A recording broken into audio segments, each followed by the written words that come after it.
Hello, I'm Brandy Agerbeck of LooseTooth.com, and it's another Studio Tuesday.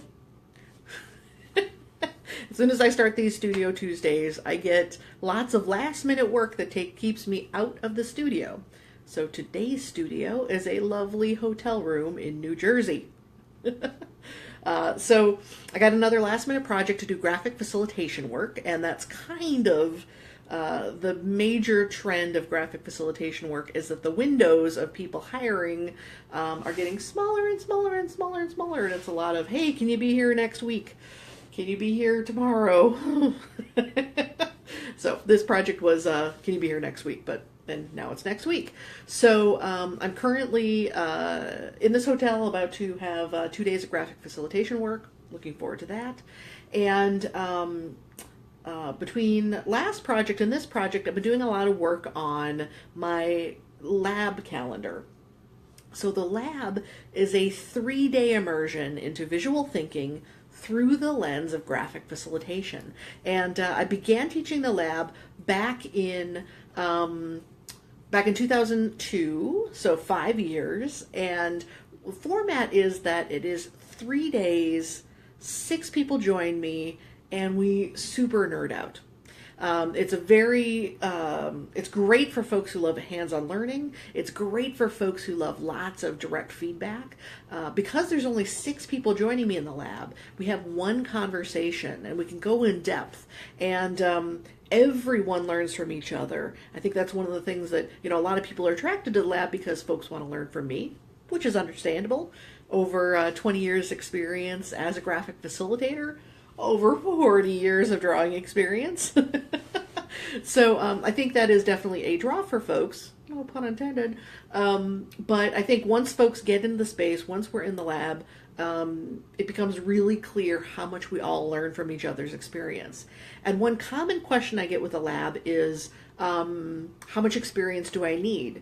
Now, what's really lovely about this format, about this immersive workshop, is that I meet you wherever you are. And truly, this workshop is adaptive, and the agenda is actually emergent depending on what those 6 folks need. So I have one single exercise we begin every lab with, and then the rest of the time adapts to what the group needs. And so really, it's super adaptive, it's super flexible, and it's very kind of responsive to what you need as a learner and what the group needs together. And so what I really, really, really have loved about the lab is that a little over half of the folks who come to the lab don't want to be a graphic facilitator when they grow up. They have some other role in the world, some other work they do, and they feel like learning more in depth about visual thinking will supplement the work they do. So to be able to handle complexity, a lot of folks come from different types of work where they have to do a lot of analysis, a lot of dealing with complexity, and that's what attracts them to the lab. And so a little less than half are folks who are professional graphic facilitators or want to become professional graphic facilitators. So if you're thinking, well, I don't want to be Brandy when I grow up, but I want to learn these things, there is absolutely room for you in the lab. And again, huge range of experiences. Generally what I see are folks who are, some folks who have no experience, they're not exactly sure what is calling to them, but they're in some kind of transition where they think, I got to check this out. I want to see what this is about. There's another group of folks who know they want to develop their visual thinking skills specifically, and they're at a beginner stage. And then there's folks who, they've been doing it a little bit, but one thing about graphic facilitation work is it's really isolated. Generally, we work solo. We work with our clients, but unless you go to the big annual conferences, there's not a lot of opportunity to really kind of confer with peers. So sometimes it's newer folks who just want some kind of orientation to kind of get a sense of like, okay, here's where I'm at, and get some grounding in the work, some really, really good foundational work. And one thing, like I said, really fantastic, is you get tons of direct constructive feedback from me. So, certainly our clients, we want to know that we're doing good work, but our clients don't necessarily have the vocabulary to talk about the work and give us that kind of really informed feedback that a fellow practitioner can, and also a fellow practitioner who has tons of experience can.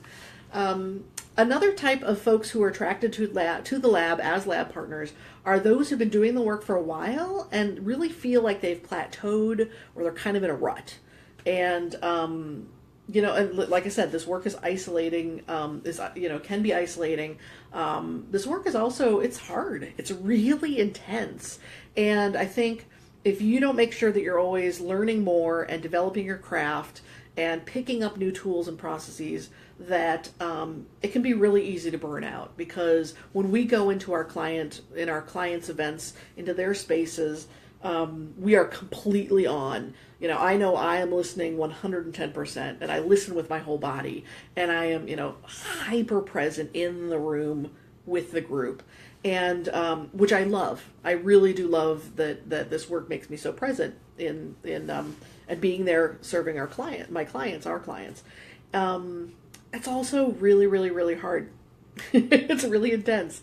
And so there's, a lot of self-care to kind of counteract the amount of energy you're putting out, to be able to recharge and replenish. So I definitely think that if folks aren't sort of actively, filling up their tank again, it can get really, really easy to get burnt out on the work and get, just kind of resentful. And then you find yourself in another hotel room thinking, I'm doing what?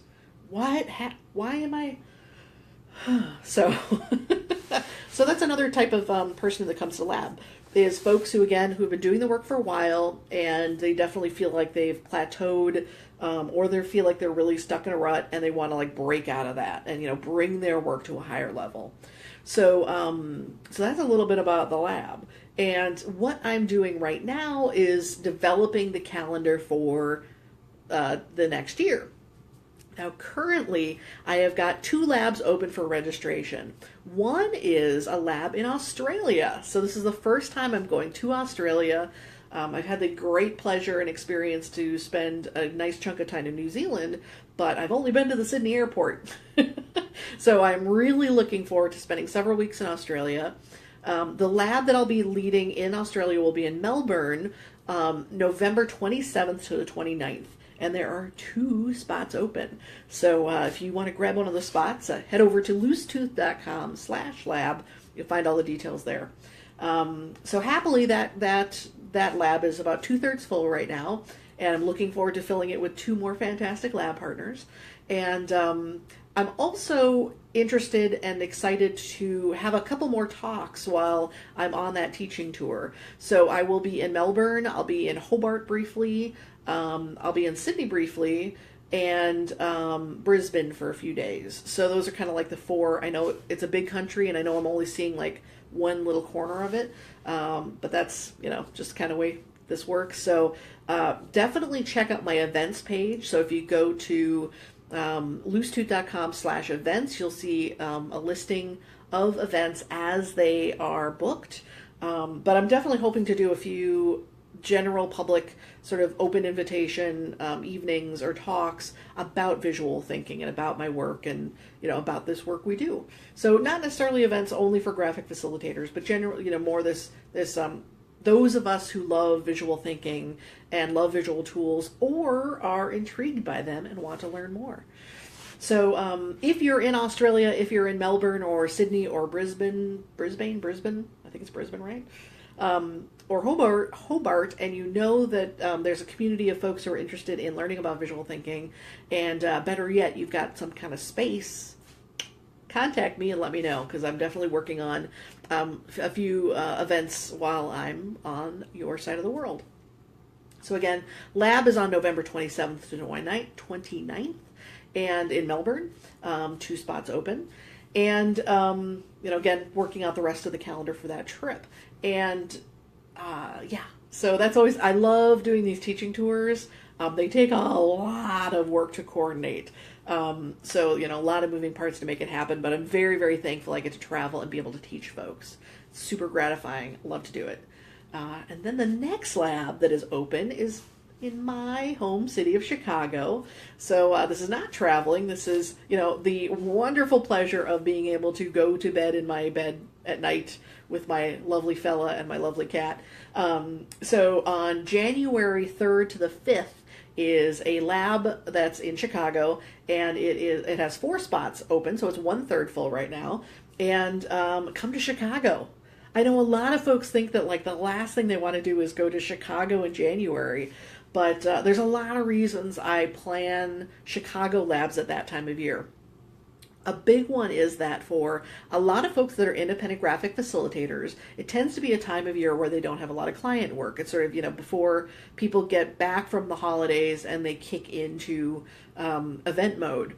Also, anyone who works in education, for a lot of folks, they don't go back to school until the following week. So, I really try to tuck a lab right after New Year's before work really gets into the swing of things. So, just schedule-wise, that's why I time it. It's also great to kind of kick off the new year with this really fantastic in-depth experience. So those are, part of the reasons. The other reasons to come to Chicago in January is cheap flights, cheap hotels, tons of post-holiday sales. So, a lot of folks who do venture out and come to the lab in January, they say, man, this was a freaking bargain. Not the course. The course is definitely investment, but a lot of your expenses to come out to Chicago tend to be a lot lower that time of year. I do say that a caveat is that the weather is always a wild card. Sometimes in that time of year, it's 50 degrees outside. Sometimes it's below something. Often it's pretty mild, so it's not necessarily super scary weather. That tends to come in February. When we get into enough of winter and it's like, oh, seriously, enough. But generally, around New Year's, it tends to be fairly mild, but you never know. And so definitely, if you do want to come join me for that lab in January in Chicago, give yourself buffer time on both ends for travel. Just because if there is a storm, I don't want you I don't want you getting stranded and not able to arrive and join us on time. But aside from that, it's a great time. Plenty of museums, tons of restaurants, and just layer up and you'll be good to go. So those are the 2 labs that are currently on the schedule right now, and I'm looking forward to opening up the 2018 labs. Now here's where I'm at right now. I will absolutely be doing a lab right before UViz at Romstegård in Denmark. So this is the location of the big annual conference, UViz. Romstegård, I'm still working on the pronunciation, is about 30 minutes north of Copenhagen, an absolutely gorgeous seaside location. And it is... it's going to be fantastic. We're just going to take up the entire location, this beautiful, beautiful space, seaside, woods behind the space, beautiful conference rooms, fire pit out back. It's just everything. There's, a pier where we can go get ice cream. So a really fantastic location and a really beautiful conference being planned all around graphic facilitation, graphic recording. And it's going to be fantastic. So I'll be teaching a lab on site right before the conference. So the conference is going to run Monday through Friday. If I remember correctly, there's pre-conference sessions on Monday and Tuesday. No, Monday. I think the conference itself is Tuesday, Wednesday, Thursday, and then there's actually a post day. So folks can self-organize or just have some great decompression time on Friday. Don't quote me on that. I think that's right. Definitely go to uviz.com and they'll be unveiling more and more information about the conference. But I'm planning a lab the week before, Wednesday through Friday at the same location. So you can have 3 days in the lab, totally nerd out on this work, have the weekend to just kind of absorb and reflect and relax, and then welcome a ton of amazing people coming for UViz. And what's great about doing a lab right before one of these big conferences is you have your own personal, small, intimate experience, and then you get to go into the big conference with a completely different perspective on the work, because you've just gotten really direct, awesome feedback, and you've had this in-depth experience and really experimented and explored your own work. And then you get to put it sort of, in perspective, in proximity to other folks doing their work. And then, all the great talks, all the great conversations happening at UViz. So that is a definite. On this same trip to Europe, I do plan to do a second lab. Right now, the biggest contender is Germany. There's a lot of interest from German folks to come to Germany. I do not have a city selected. So certainly if you have very strong feelings like, yes, give me a German lab. It'll be in English, but in Germany. Yes, give me a lab. Please have it here. Germany's pretty big with a lot of different cities, so I've kind of get like a couple votes for different places, like a couple votes for Munich, a couple votes for Hamburg. We got to figure it out. But that's my current thinking, is that there'll definitely be a lab in Denmark, in Rungstedt, attached to UViz, and then very, very likely the second lab on that same teaching tour will be in Germany. So that's the plan. And you know what? I think that's just going to be it for 2018. I will plan another January lab back in Chicago for all the reasons I described for early 2019. And, I always kind of think of that lab as being kind of like the last tail end of the previous year, just because, everyone has to do their planning and scheduling and all that stuff the previous year, since it tends to be around the first week of January. But yeah, my biggest thing right now, the reason I'm doing these Studio Tuesday videos, and definitely want to be in the studio again, is that my big focus is on online courses, to be able to take all this stuff up here and get it out on video for you to learn from. So I certainly could add more labs to the schedule, but I think I think that trip to Europe, middle of the summer for UViz, is going to be that's going to be the singular sort of teaching tour for next year. So yeah. The Studio Tuesday hasn't been very hands-on, because I'm just, percolating and working on stuff on the road and between projects. But that is the story from here. So again, if you're interested in joining me in the lab, go to loosetooth.com/lab. If you want to see whatever my current events are on the calendar, go to loosetooth.com/events. And certainly I will soon put up some mailing lists so that you can sign up if you're super interested in the Danish lab, super interested in the German lab, and the different locations in Australia. You'll be the first to know when those then do open up for registration, be it a lab specifically, or some of these other events like on the Australian teaching tour. Whew. So again, I am reporting from New Jersey, from my hotel room, and I'm about to venture out and find food. It's the glamorous life. Actually, I can't complain. I had to, my client for the next couple days is like office parks in the middle of office parks in the middle of nowhere. So I'm a little far away from the actual client site. It looks like I'll have about a 20-30 minute cab ride tomorrow morning, but I just wanted to be like somewhere that wasn't an office park, where you just kind of feel stranded in the hotel. So I'm going to wander off and find some food, and thank you so much for watching. And certainly if you have any comments, if you have any questions, please comment below and let me know what you think. And thank you so much for watching.